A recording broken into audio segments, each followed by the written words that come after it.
Apat na paa. Yan. So, lalagyan na lang natin ng brace. Yan. Kompleto na.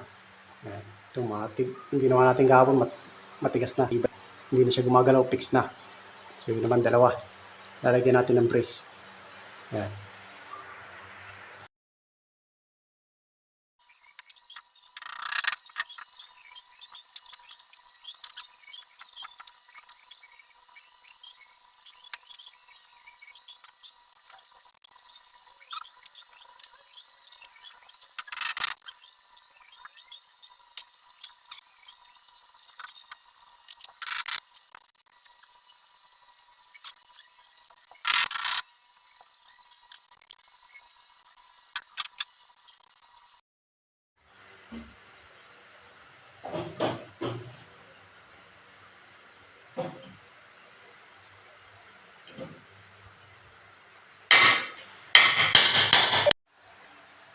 Ayan.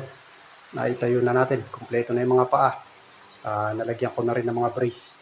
So, ang gagawin na lang natin, tatapalan ko yung mga singit-singit ng epoxy. Ayan. Para kinabukasan, ito yun na lahat. Ayan. So, okay na. Naikabit na natin lahat. Ayan. Ito yung bagong gawa natin. Ayan. So, ayan lang natin sila. Matuyo.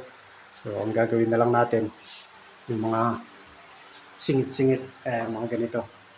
Tatapalan ko na lang ng epoxy. Ayan, kahapon meron na. Ayan. So, yan na lang gagawin ko ngayon. Ayan. Mga singit na yan. Tatapalan natin ng epoxy.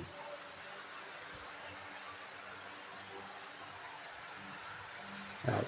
Pati yun, yung pinagdikit natin na kahoy, medyo bumuka. Ayan. Sisingitan natin ng epoxy. Kasi sariwa pa siguro yung kahoy. Kaya bumitaw. Ayan. Pero may mga ano na yan. May tuhog yan. Ayan. Pinagdikit natin. Pinagdikit ng papa ko. Tapos, ayan, tinuhugin niya ng kahoy sa loob. Ayan, para matibay. Kaso yung gilid, bumitaw kasi nga sariwa pa. So, yan ang gagawin natin ngayon. Epoxyan natin. Katulad nito. Ayan. Epoxyan ko kahapon. Ayan. Ganyan na lang gagawin natin. At tapos na tayo. Naitayo na natin. Naikabit na natin yung mga paa. Ayan. So, bukas, bibili na tayo ng plywood. Babalutan natin ang plywood to. Yung gilid. Yung kabilang gilid. Babalutan natin ng plywood. Ayan. Tapos mga design na. So, ganoon na lang muna. Epoxyan ko na lang muna. Kaya na muna yung gawa natin ngayon. Pahinga na tayo. Bukas na lang ulit. Dating gawin, hayaan na lang muna natin matuyo. Bukas na namin, hindi natin patuloy ang magagawa. Sana subaybayan nyo hanggang matapos natin yung project na to. At pag natapos natin itong loft bed, meron na naman tayong panibagong project. Kaya ngayon, pahinga na muna tayo.